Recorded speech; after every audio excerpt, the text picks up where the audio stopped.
రవీంద్ర గారు, ఒక పక్కన రాజకీయ పార్టీల్లో చాలా అంటే 2023 ఎన్నికల్లో చాలా స్వల్పమైనటువంటి సీట్ల ఆధిక్యంతో కాంగ్రెస్ గెలిచింది.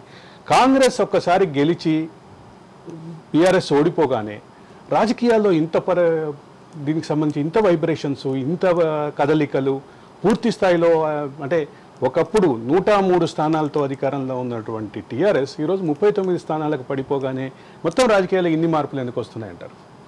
ఒకటి నమస్తే అండి. ముందుగా రాజ్ న్యూస్ ప్రేక్షకులకి అట్లాగే అరవింద్ గారికి, నా తోటి ప్యానలిస్టులందరికీ నమస్తే.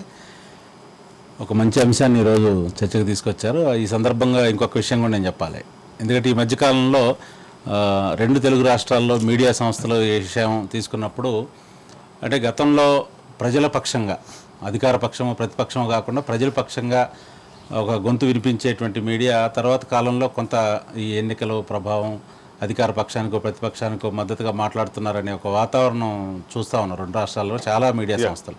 అయితే రాజ్ న్యూస్ నేను గత కొద్ది కాలంగా గమనిస్తూ ఉన్నా, చాలా నిష్పక్షపాతమైనటువంటి ధోరణితోటి ఏ పక్షానికి కాకుండా ప్రజల పక్షం మేమన్నట్టుగా అనేక విషయాలను మీరు అన్నట్టుగా ప్రజల మనసుల్లో గూడుగట్టుకున్న సందేహాలు కావచ్చు, వాళ్ళ మనసుల్లో తొలుస్తున్న ప్రశ్నలు కావచ్చు, వాటిని ప్రత్యక్షంగా ప్రస్తావించి వాటికి సమాధానాలు రాబట్టే ప్రయత్నం చేస్తున్నందుకు ముందుగా మీకు అరవింద్ గారికి అట్లాగే రాజ్ న్యూస్ యాజమాన్యానికి అభినందనలు చెప్తా ఉన్నా.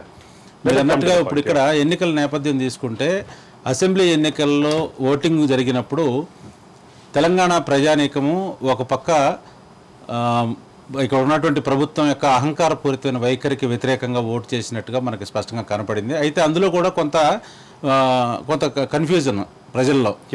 ఎందుకంటే ఆంధ్రప్రదేశ్లో చూసుకుంటే ఇక్కడ ఒక విషయం ప్రస్తావించాలి. ఎందుకంటే ఇప్పుడున్నటువంటి ప్రభుత్వము సంక్షేమ పథకాలు పెద్ద ఎత్తున చేస్తుంది అనుకున్నప్పటికీ కూడా అభివృద్ధి పరంగా కొంచెం వెనకబడిందనే భావన మెజారిటీ ప్రజల్లో అక్కడ కనిపిస్తూ ఉంది. ఆ పద్ధతిలో తీసుకుంటే తెలంగాణ ఏర్పడిన తర్వాత అభివృద్ధి పరంగా తీసుకున్నప్పుడు తెలంగాణలో అంత వెనుకబడితనం ఉన్నట్టుగా ప్రజలు భావిస్తున్నట్టుగా కూడా అనిపించలే. కానీ ఇక్కడ ప్రభుత్వం యొక్క పెద్దల యొక్క వైఖరికి ఒక విషయం క్లియర్, తెలంగాణ ప్రత్యేక రాష్ట్ర ఉద్యమం జరిగిందే ఆత్మగౌరవం కోసం. ఇక్కడ ఈ అదే రకమైనటువంటి భావము, అదే రకమైనటువంటి ప్రధానంగా చర్చలోకి వచ్చింది. కాంగ్రెస్ కూడా అది దాన్నే.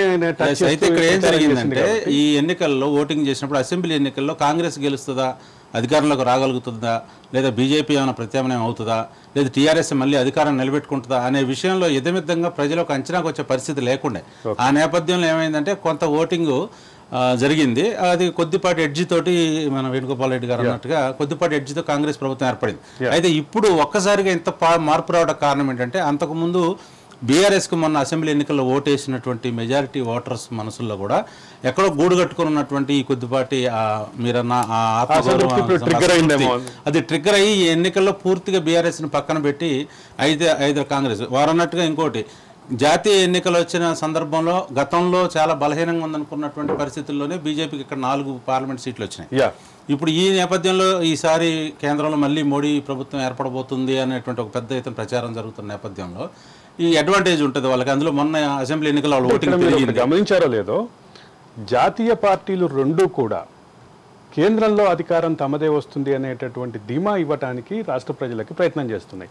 కేసీ వేణుగోపాల్ 2 రోజుల క్రితం వచ్చినప్పుడు కూడా ఉత్తర భారతదేశంలో మొత్తం మోడీ వ్యతిరేక పవనాలు వీస్తున్నాయి కాబట్టి దక్షిణ భారతదేశం మీద బీజేపీ వాళ్ళు కాన్సన్ట్రేట్ చేస్తున్నారు, మీరు జాగ్రత్తగా ఉండండి అని చెప్పారు.